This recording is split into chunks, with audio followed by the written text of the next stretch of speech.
Salut à tous, votre enfant a 2 ans et demi et le soir vous trouvez que c'est un petit peu compliqué, un petit peu long de le coucher, vous êtes sur la bonne vidéo, non pas pour apprendre à le coucher plus tôt, mais pour apprendre à accepter cette situation. Comment ça? Mais pourquoi? Mais parce que c'est tout à fait normal en fait que votre enfant veuille se coucher de plus en plus tard, parce que votre enfant en grandissant a de moins en moins besoin de sommeil.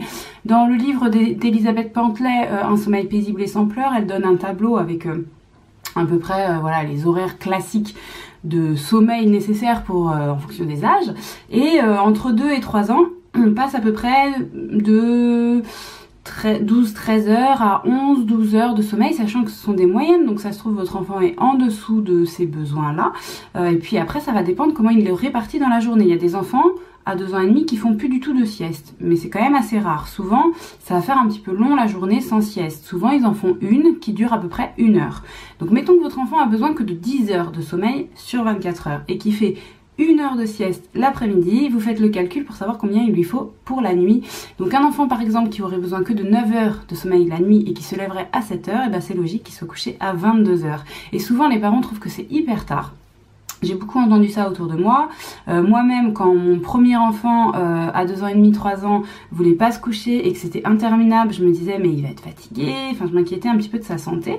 Et puis là, je reconstate la même chose avec Jonas, sauf qu'avec Jonas, qui à l'heure actuelle a 2 ans et demi, je suis absolument sereine sur son sommeil. Pourquoi? Parce que Jonas, il est encore allaité. Donc je sais que s'il a besoin de s'endormir au sein, ça va arriver. Voilà, quand il va faire sa tétée du soir, il va se relâcher assez, il va être bien, et du coup s'il est fatigué, je sais qu'il va s'endormir. Donc je sais aussi que s'il ne s'endort pas, c'est parce qu'il n'est pas fatigué. Et puis il cododote aussi, donc je sais qu'il a des nuits à rallonge autant que possible, du fait qu'il est avec moi le matin. Il n'est pas avec moi au début de la nuit, mais il est avec moi le matin, et que le matin, du coup, si jamais il est un peu fatigué, bah, il peut gratter en fait la fin de son sommeil. Donc autrement dit, si à 7h30, il me dit que c'est vraiment fini, qu'il est plus du tout fatigué, je sais que quand il se lève, c'est pas parce qu'il a fait un mauvais rêve ou quoi, c'est vraiment parce qu'il est plus fatigué. Et je le constate, malgré tous ces paramètres, je le constate, bah, il dort de moins en moins parce que c'est tout à fait physiologique. Donc voilà, il y a des siestes qui sautent, il y a des soirs qui sont tardifs, et il y a des matins qui sont matinaux. Donc voilà, ne vous étonnez pas si c'est votre premier enfant et que vous êtes un petit peu dans cette perplexité de constater que les soirées sont à rallonge et que peut-être vous vous inquiétez pour votre enfant, ce que je peux tout à fait comprendre puisque je l'ai moi-même ressenti. Vous inquiétez pas, c'est assez classique à cet âge-là. Il arrive souvent qu'après l'entrée à l'école, ça génère quand même beaucoup de fatigue émotionnelle et puis physique, du fait qu'on leur demande parfois beaucoup plus d'intensité d'effort en fait que ce qu'on leur demandait avant. Donc il arrive parfois que vers les 3 ans, le sommeil redevienne un petit peu plus conséquent que cette phase entre 2 et 3 ans, qui est un petit peu plus ramollo. Alors ça va dépendre bien sûr quand même de ce que vous allez faire dans la journée. Si vous faites une journée très chargée avec votre enfant, que vous allez beaucoup en extérieur, que vous voyez beaucoup de monde par exemple, peut-être qu'il va être fatigué et avoir envie de se coucher tôt. Je dis absolument pas qu'il faut coucher tard à chaque fois votre enfant. C'est vraiment à voir en fonction de ses signes de fatigue. Mais s'il n'est pas fatigué, il est normal qu'il ne veuille pas se coucher. Donc si vous, dans votre tête, vous avez pour idée que 20h30 c'est l'horaire maximum pour qu'un enfant soit couché à cet âge-là, il est possible que vous soyez en conflit avec votre enfant, et c'est pour ça que je fais cette vidéo. Parce qu'en fait, je pense que ça sera délétère à tous, du fait que s'il n'est pas fatigué, il n'arrivera pas à dormir. Donc en fait, vous allez vous battre avec lui aussi longtemps qu'il le faut pour arriver au moment où il est fatigué, alors que si vous l'aviez gardé avec vous, vous pourriez vous dire que bah, il s'est couché finalement à la même heure, mais avec beaucoup moins de conflits. C'est pour ça que je fais la vidéo en fait, pour que vous puissiez vous poser cette question, à savoir comment est-ce que vous avez envie que la soirée se passe si de toute façon il est prévu qu'il se couche tard, parce que vous savez que voilà, il a fait une bonne sieste, qu'il n'a pas fait énormément de choses dans son après-midi et que probablement il n'est pas très fatigué ce soir. Alors l'autre problème en général, au-delà du fait que son enfant, on s'inquiète, etc., c'est que soi-même, on a envie en fait d'avoir un temps après le coucher. On a l'habitude de ça en tant que parent. On a ce moment où on a couché les enfants et où on est un petit peu tout seul, et c'est très appréciable et je le reconnais. Sauf qu'en fait, en grandissant, il faut quand même avoir conscience que nos enfants, ils vont faire de plus en plus partie de nos vies et qu'ils vont pas se coucher à 20h, 20h30 tous les soirs pendant toute leur vie. Il y a un moment, ils vont grandir et où ils vont commencer à passer un peu leur soirée avec nous.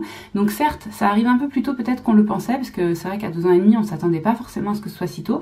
Moi, j'avais souvenir que chez mes parents, je me couchais tôt jusqu'à très très tard, mais je pense que c'était une autre vie, une autre époque, et puis que les choses n'étaient pas pareilles, du tout organisées pareil. Donc voilà, maintenant si vous vous sentez pas capable de passer votre soirée avec votre enfant, faites peut-être un relais avec votre conjoint, ou vous pouvez aller peut-être un petit peu dans votre chambre, je sais pas, une demi-heure pendant que votre conjoint est vraiment avec les enfants, histoire que vous ayez quand même cette bouffée de solitude qui vous est nécessaire, voilà, à votre bien-être. Je peux le comprendre.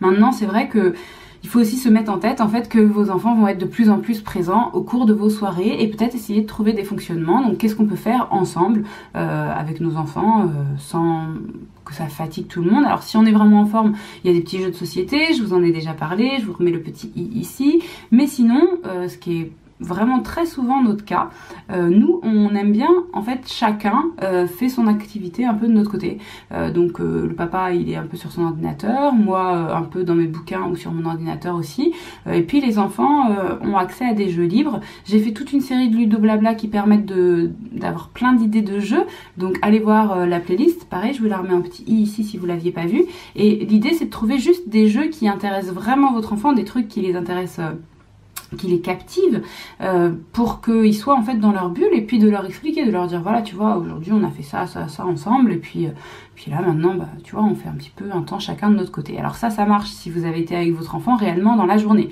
ce qui est mon cas puisque à l'heure actuelle je suis à la maison et que du coup Jonas il a vraiment sa dose de maman comme il veut, Enzo aussi, mais ça marche pas si vous venez de rentrer du travail et que votre enfant a besoin de vous et qu'à ce moment là vous lui demandez de vous laisser tranquille, c'est certain.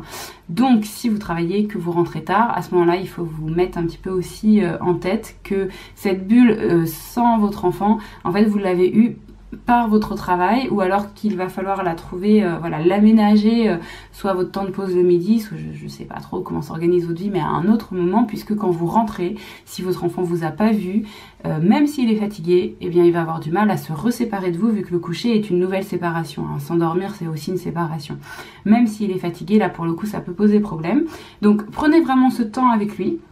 S'il est fatigué, vous savez que prendre ce temps avec lui, ça va le relaxer et qu'il va s'endormir d'autant plus rapidement.